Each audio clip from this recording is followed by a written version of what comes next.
पूर्णिमा के दिन जो स्नान कर लेता है कि कल्पवास का पूरा एक महीने का पुण्य, एक महीने का पूरा पुण्य केवल एक दिन माघी पूर्णिमा के दिन स्नान करने से प्राप्त हो जाता। शिव मंदिर में जाकर नंदी के कानों में कहकर नंदी के सींग के बीच में से शिव जी का दर्शन करते हैं, उसी तरह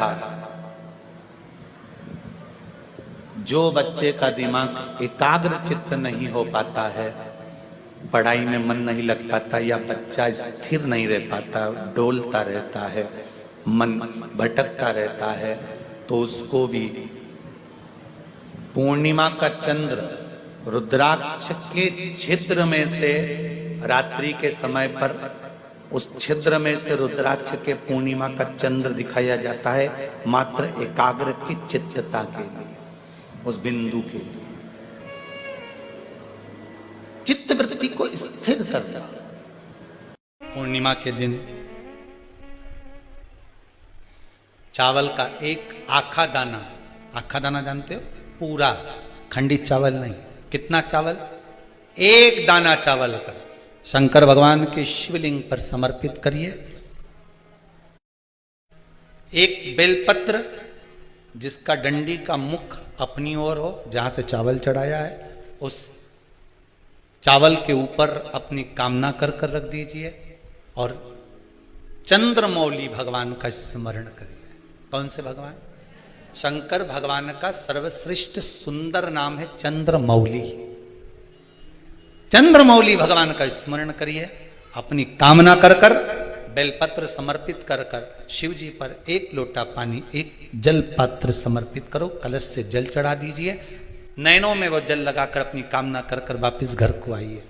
अगली शरत पूर्ण करी है, मेरा चंद्रमौली भोलेनाथ उसे पूर्ण कर ही देगा। शिव उपासना के लिए जितनी 12 महीने में पूर्णिमा पड़ती है, एक एक पूर्णिमा का व्याख्यान वर्णन करेंगे। आज तो उसको महत्व समझें कि पूर्णिमा का महत्व क्या है, हम उसका महत्व समझें कि शंकर और चंद्र का रिश्ता क्या है, संबंध क्या है।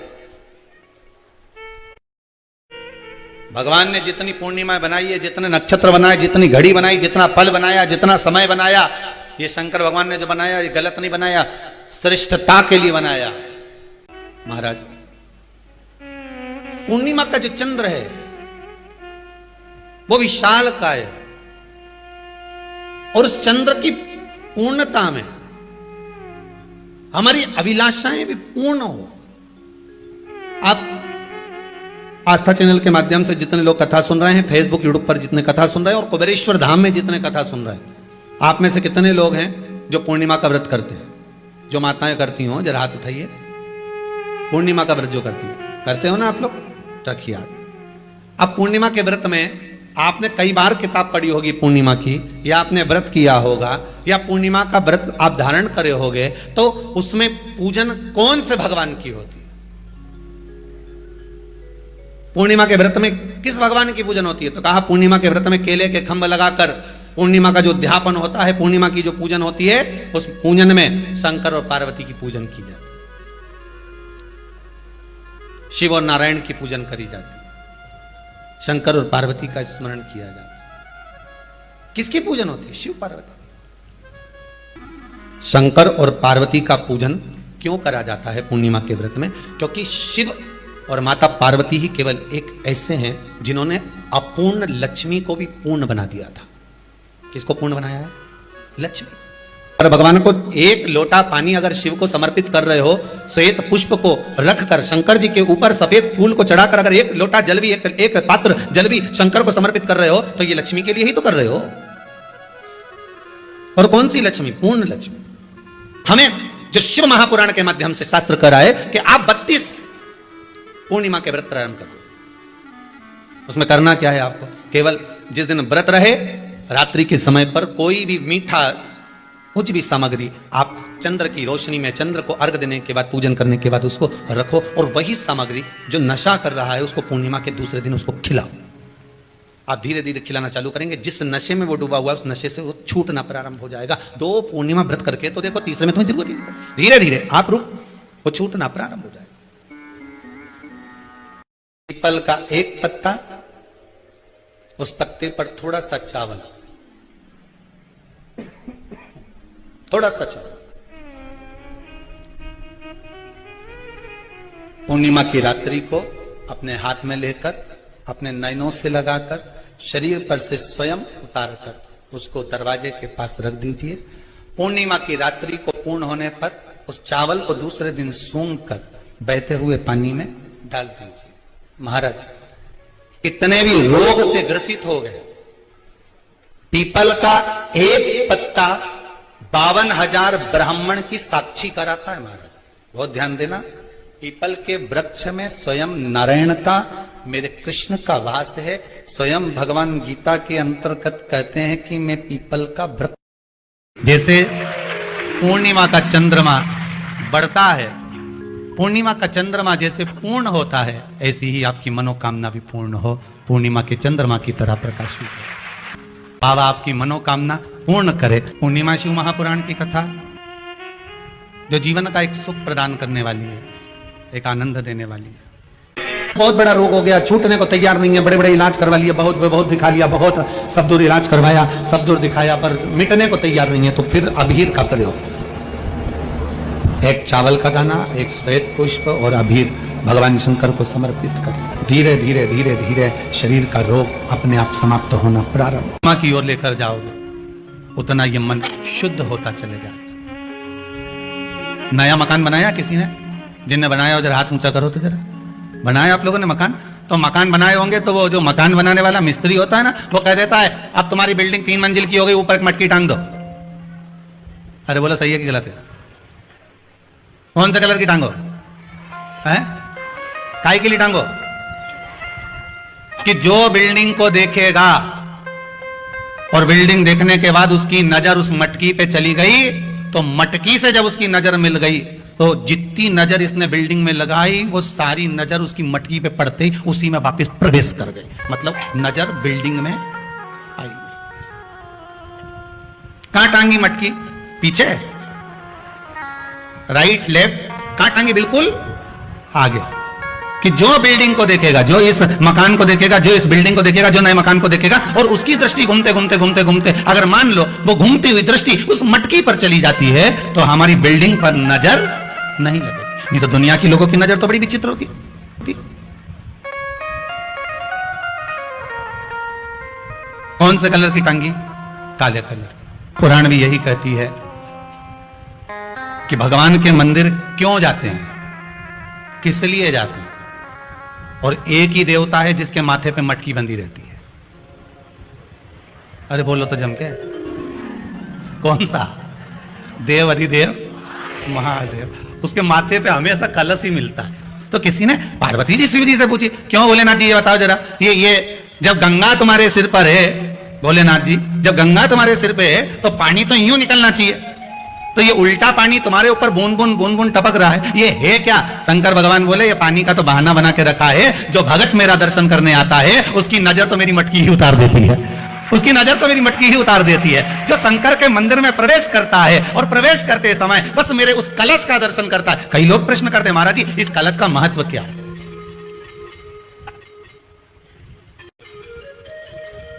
3 टेकी पे टिका रहता है, ब्रह्मा विष्णु महेश, उसके ऊपर कलश, उसमें एक छेद, उसमें से एक एक बूंद पानी नीचे गिरे, अर्थात ब्रह्मा विष्णु महेश एक एक बूंद पानी गिर रहा है, मतलब ये तीनों एक है।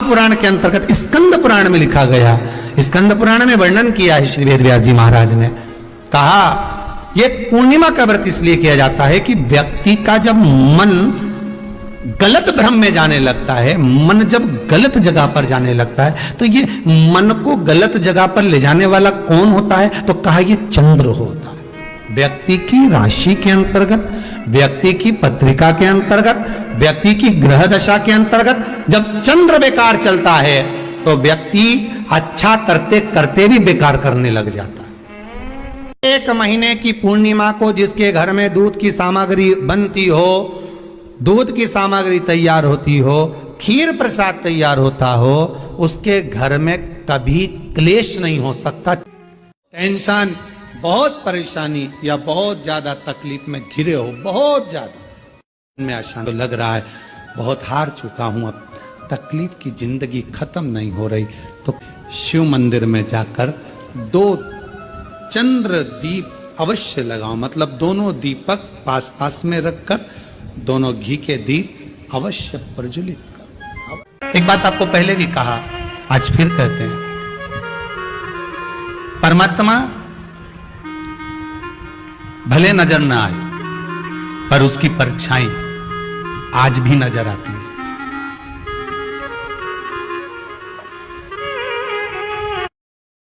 और हम तो भगवान से यही प्रार्थना करते हैं, चंद्रमा की रात्रि में जो मेरे शंकर के मस्तक पर चंद्र होता है, इसलिए कथा को 2 दिन की रात्रि को ली है कि चंद्रमा को जैसे आपने मस्तक पर धारण करा है, मेरे शंकर जो इस रात्रि की कथा को सुन रहे हैं उनको भी उन्नति की सीढ़ी पर आगे बढ़ा देना।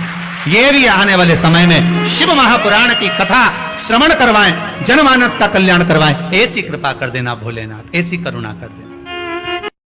कहती है जिसके शरीर में काया का रोग हो जाता है, सोराइसिस जैसी बीमारी हो जाती है, खाल निकलने लगती है, चेहरे पर कालापन आ जाता है, आंखों के नीचे कालापन आ जाता है, या शरीर में काले काले धब्बे पूरे शरीर में कहीं पर भी पड़ जाएं, डॉक्टर का इलाज करवाओ, डॉक्टर को शिव मानो, जो दवाइयां दे वो खाओ, जांचें करने की बोले जांचें कराओ, पर साथ में एक काम और करो, शंकर भगवान को 5 बेलपत्र 5 दुर्वा समर्पित कर कर एक ही लोटे से 5 बार थोड़ा थोड़ा जल सुंदरेश्वर महादेव के नाम से चढ़ाओ। कौन से महादेव? सुंदरेश्वर महादेव। जो जल चढ़ाया है उस जल को कटोरी में झेल कर लेकर आओ, 5 दुर्वा में से 1 दुर्वा 1 बेलपत्र उठाकर ले आओ। बेलपत्री को सुबह के समय खा लो, दुर्वा को प्रदोष काल में खा लो, और वो पानी को पूरे शरीर पर 5 बार लगाना चालू कर दो। शरीर में कितना भी अगर कालापन आ रहा होगा, छट्टे पड़े होंगे, सोराइसिस जैसी बीमारी भी होगी, तो लगभग 1.5 महीने के अंदर पूरा काया ठीक होना प्रारंभ हो जाएगी। सुंदरेश्वर महादेव का इतना महत्व है। शंकर शंकर है, ओगड़दानी ओगड़दानी है, उस पर करा गया भरोसा विश्वास। जरूरी नहीं कि दवाई की पूरी बोतल लेकर आओगे तो पूरी की पूरी बोतल एक बार में ही पी जाओ, दवाई का पत्ता खरीद कर लाओगे तो दवाई का पूरा पत्ता एक साथ खा जाओगे, नहीं।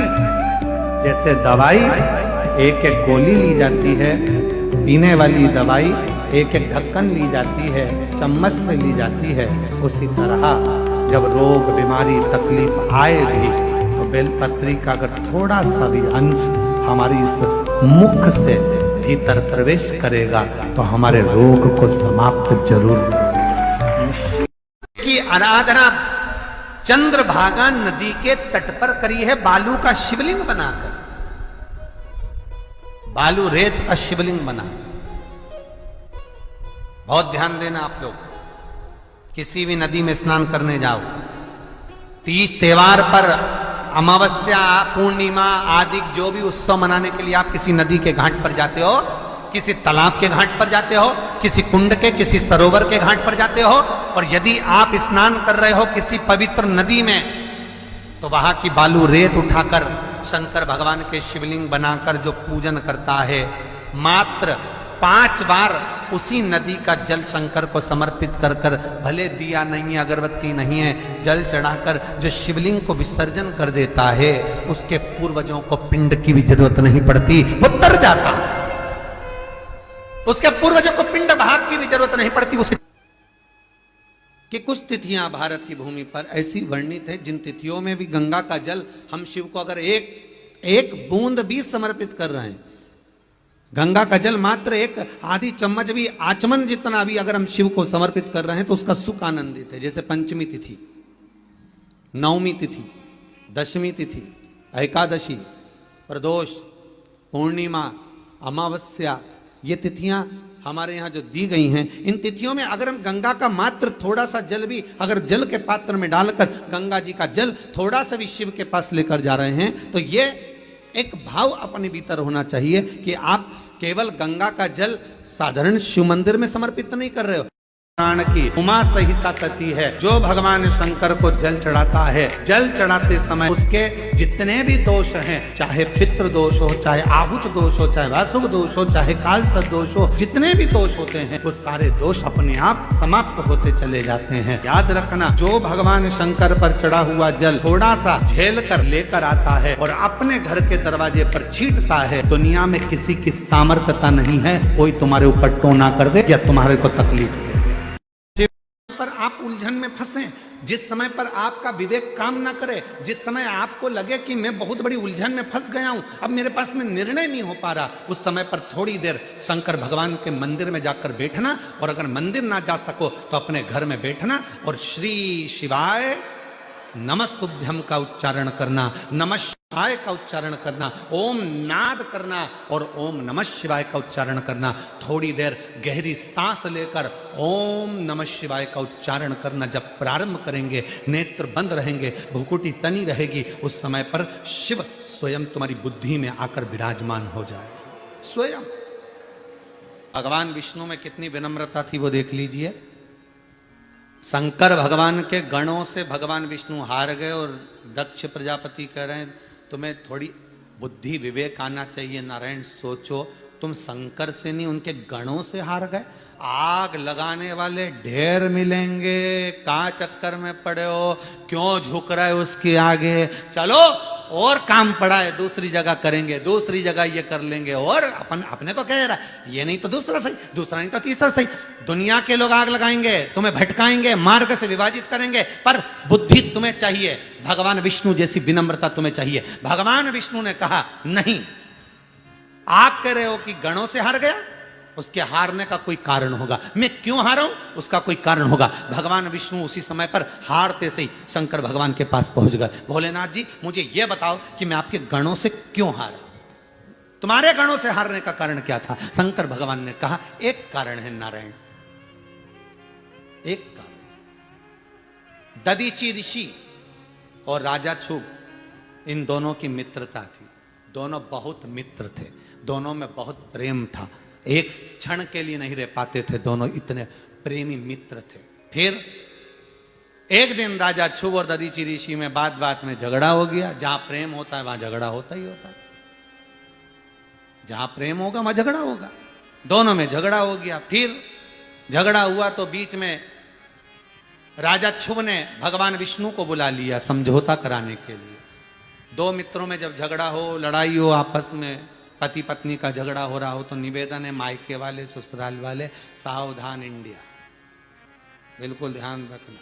पति पत्नी में झगड़ा हो तो दूसरा कभी बीच में मत कूदो, क्योंकि ये दोनों कब एक हो जाएंगे और तुम्हारा बुराई का ठीकरा माथे पे आ जाएगा। इनके बीच में बोलना ही नहीं, झगड़ लो, ये झगड़ेंगे लड़ेंगे फिर एक हो जाएंगे, इनसे नहीं बोल।